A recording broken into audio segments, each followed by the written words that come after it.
Hey guys, it's Bailey. So I said I'm gonna try to make more videos frequently. Um, Obviously last week it was not exactly a frequent updating, but yesterday, well, last night, it was about 10 o'clock at night, and I was looking through my Time Hop app, which I didn't realize that I hadn't checked early that day. Um, okay, scratch that. I was looking through my Time Hop app, which I did that morning, but didn't really register because I wasn't awake yet. There was a particular picture on my phone that was from my Instagram. It was about 3 years ago.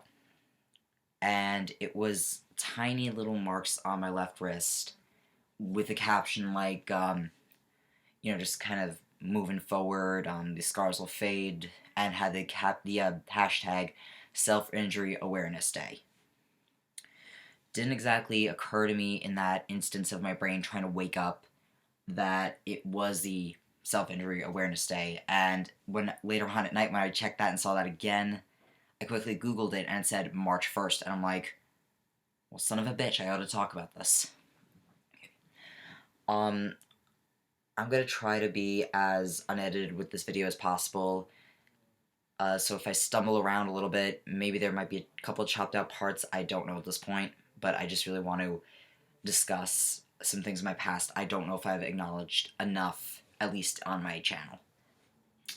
So, for those of you out there who don't like the idea of talking about self-injury, self-harm, feel free to click off this video. I won't be offended at all. I hate using the term trigger warning, but there you have it. It's kind of what this is. In 7th grade, I first began getting feelings of depression. It was mainly due to an ADHD medication I was put on. It was a misdiagnosis completely because I was starting to get depressed, and my parents thought slipping grades or just me being distracted or whatever. To be honest, I don't fully remember a lot of it, but all I knew is that I was miserable as hell on that medication, and my parents would tell me constantly, don't blame the medication, you're fine, just go to school, do whatever. Eventually the doctor said, oh, she must have Asperger's, and my mom looked at the doctor and said, you're talking about a girl who goes into a room full of strangers and comes out with 20 friends. And while that wasn't necessarily a lie, I felt a little cheated that she listened to this doctor who pretty much would throw any diagnosis at us and would only stop once she said something that my mom knew wasn't true. And she wouldn't listen to me, the one who was going through treatment for something that I didn't need treatment for. And that really pissed me off. And I thought that was the end of, all the down feelings I had, and it was the beginning. A couple years later, I think it was the summer before high school. I want to say that. I'm not terribly sure. I'd have to look back at a few things, but bottom line, I was working at a day camp, and I had this group of friends, and I just get the feeling that I was on the outside looking in of that group. And one day, my suspicions were kind of confirmed when I saw them going to lunch together, and I was just left on my own. That was when I texted one of my friends, and I said, I don't want to live anymore, or somewhere along those lines. It was not a direct thing that I said that, but I just saying, I don't think I can make it to your party next week, and just kind of beating around the bush with things, and eventually I kind of confessed that I was depressed. Throughout that summer, we were in a production of a show. It was a small show at a local theater group. I do remember some rehearsals just kind of sitting in the corner, just absolutely immersed in everything I was feeling. She was just kind of sitting with me, just like, I don't know if she really knew how to help, but she just kind of wanted to listen and just let me vent what I was feeling, and I'm kind of glad she did that because she was really the only one at the time who was listening. However, things did escalate even with her support, even with the support of a couple of others. um, I basically got the feelings of no one's listening, no one cares, I'm all alone in this world, this is never gonna end. And around ninth grade is when my anxiety started, of basically the feelings of, do these people really care about me, or are they just kind of keeping me around because they feel bad for me or whatever. And that brought me to the night before my 16th birthday.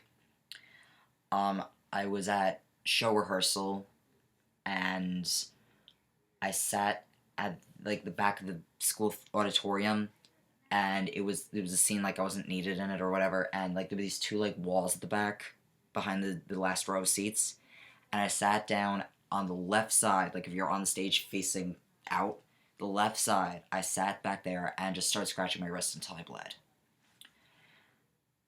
I don't remember particularly what caused me to do this. I don't exactly remember the thoughts candidly running through my head during this time. I just remember it was on like the side of my wrist, like right here.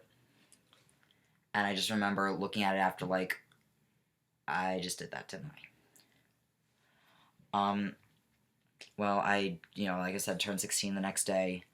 I did show the friend who I was mentioning earlier, like, I kind of took off the band-aid at one point. I'm like, yeah, that happened. I told my parents I had, like, kind of bumped into someone backstage, and they kind of ended up inadvertently bumping me into, like, a prop or whatever, and it just kind of scuffed up, but I don't know if they ever really bought that.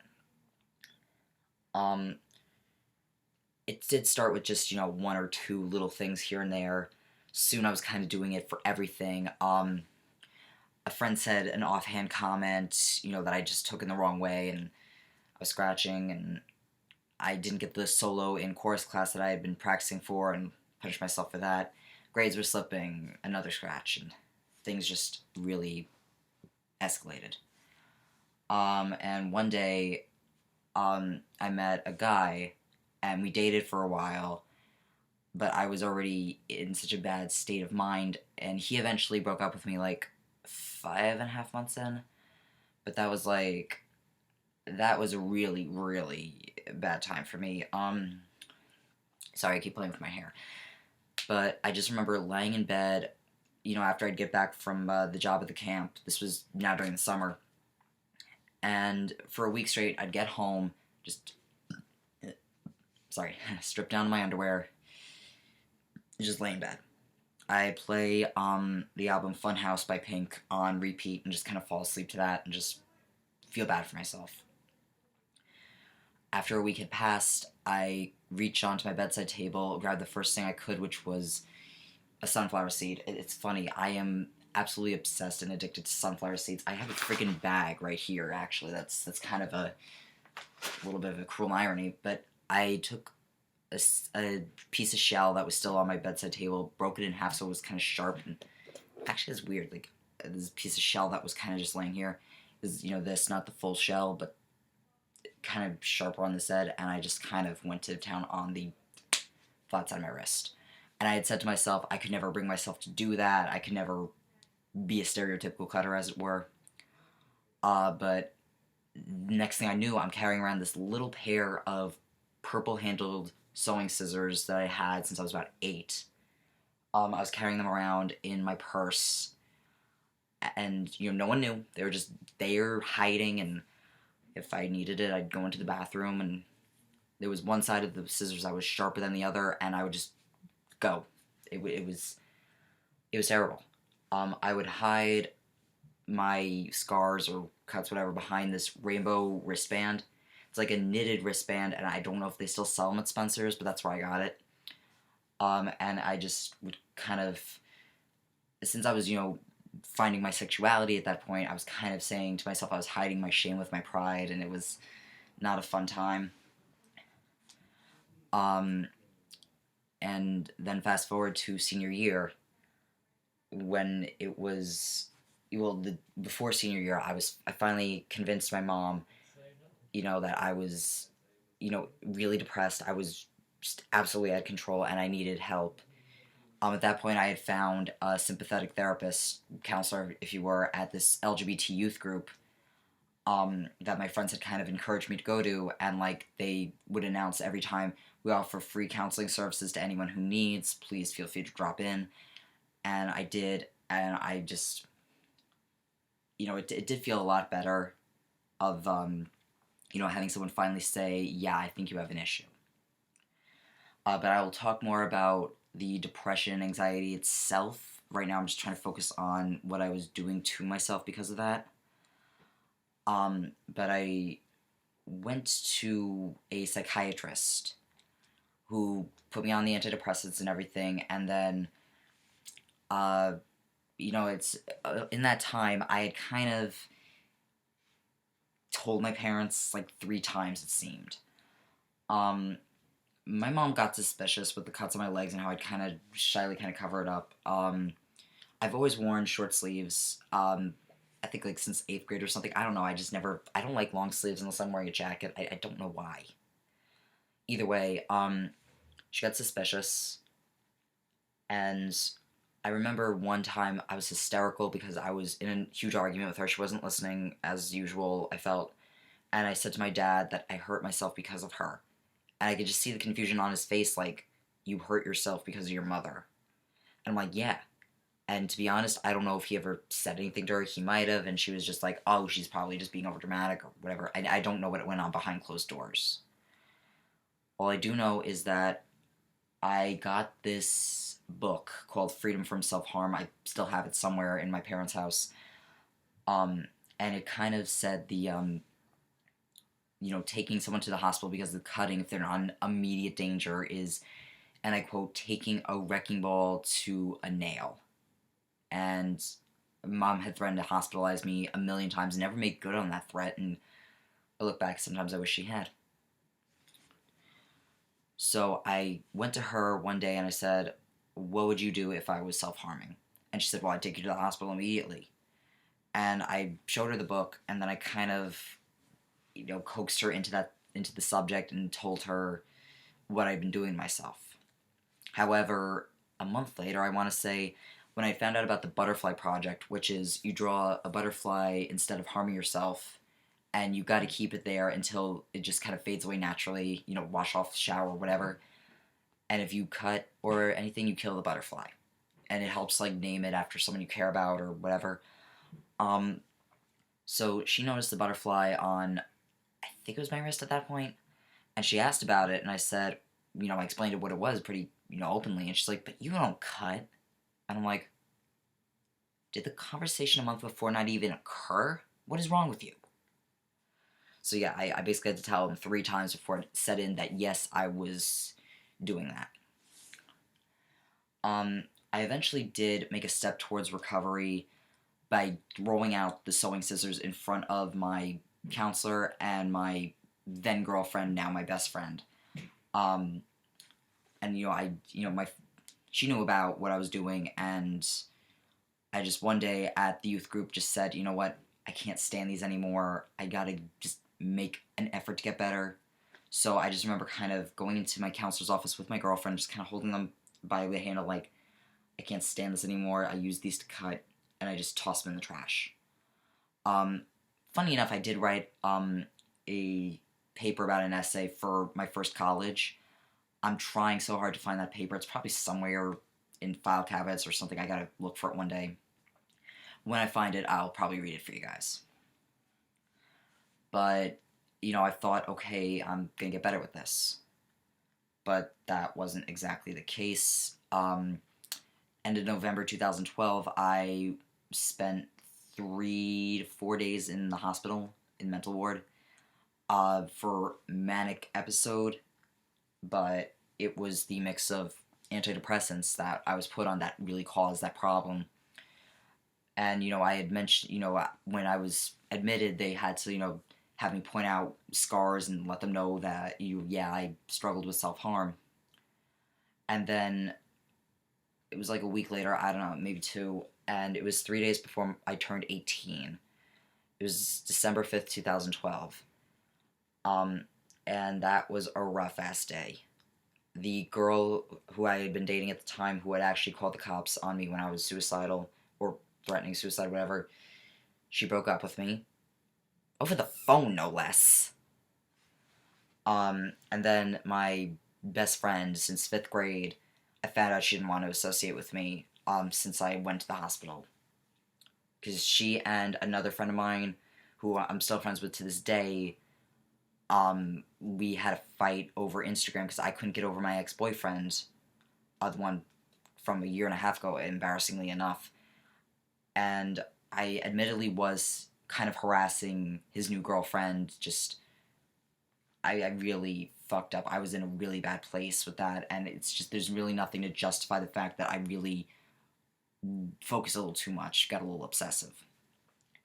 So they yelled at me over Instagram comments, and while one stood by me, and the night I got out of the hospital said, let me take you out to Chinese and we could talk this over, the other one walked away, and I was heartbroken.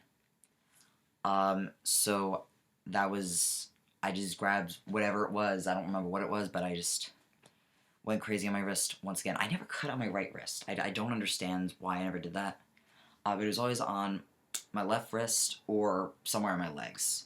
Mostly the right leg. I don't know. I don't know. Either way, I showed my parents that night just and let them know what had happened, and just kind of made up my mind that I can't do that anymore. That was not right. It was just not, it was detrimental to me getting better. So I took the advice of the book that I had and kind of made a list of, little goals to meet. Like, when I didn't cut for a month, I went for a manicure with that friend who helped me out initially. And after a year, I did have to wait a couple of months for this just because of money issues, but I got the tattoo that is on that wrist today. If you guys probably seen my tattoo video, like I'll put a link in the description if I remember to do so, but it was just me getting this shortly before I kind of came out, and just, it says freedom. It's flipped because I'm using my freaking webcam again. I can't find my camera charger. I don't know what it is. But yeah, it's just kind of a reminder. There have been urges here and there, but it's been 3 years, since that horrible 2 years. And trust me, there have been times where I've been so frustrated and upset, and I just kind of get that wisp thought of, I should do that again. And then I immediately correct myself, like, where would that get me? That would just take me back down into a horrible hellhole that I struggled so long to get out of, and some people don't make it out of alive. And that would just undermine so much that I've done. So that's basically my story with self-harm. What I'm going to leave you guys with is, if you struggle with self-harm currently, no matter if you've been doing it for a few years, a few months, or maybe you just cut an hour ago for the first time, I don't know, it is an addiction. I'm going to say it right now, because there were times where I didn't really feel a motive to do so, but I did anyway, just because I felt the inward need to do so, just not, there was no real outward cause, so I would do it. But just, there are plenty of resources you could go to. Like, the internet is infinitely expanding with, resources and help, and there's so many people out there who experience this and are willing to talk about it. Like, I know I'm one of them. I try to reach out to as many people as I can, and granted, I'm not the world's best therapist or advice giver or whatever. Like, well, obviously I'm not a therapist, but that's something. But yeah, just know that it doesn't really get you anywhere, except maybe the hospital if, things go wrong, or it's just a very bad thing. It does not do anything. It may give momentary relief, but it's like drinking, you drink a little bit and you black out drunk, but the next day your problems are still there. I'm going to say, keep trying to find help if no one's listening to you immediately. And just remember, what's your current situation is not your defining situation. Like, I look back at myself in high school, and I look back at that scared little girl and just say, I wish I could just go back in time and tell her, you're going to be fine. There's going to be so much changes in your life, and you're going to realize that all that sadness was pretty much over stuff that wasn't even going to make a difference in your life. So yeah, just keep pushing forward. You can't stay in the past forever. And I know that that's easier said than done, but just know that you're not alone with the struggle. There's so many people out there who could help, and you really should reach out to help. Set goals for yourself with, when you make the decision to start recovery. Don't be discouraged by setbacks, relapses, whatever. Like I said, it's an addiction. It's part of the recovery process. Okay? And don't be afraid to talk about shit. Whether you're a guy, girl, somewhere in between. Your feelings are valid. Your feelings matter. Talk about it. Okay? I could go into detail with this, but the video is already 21 minutes long. And that's funny, the thing actually just hit 21 as I'm saying that. So I'm just gonna wrap this up. And just, yeah. I'm gonna leave you with the cliche line, it gets better. Because I kind of had to prove to myself that, but my current self is proof to my past self that it does get better. I don't know where I'm going with this anymore, but I'll try to make more videos about things like this, and of course continue with other videos. So I love you guys. Oh, before I go, thank you. Over 1,000 subscribers, just, that is the best thing ever. And the comments I've getting, the fan comments, I'm humbled. Alright guys, have a good night.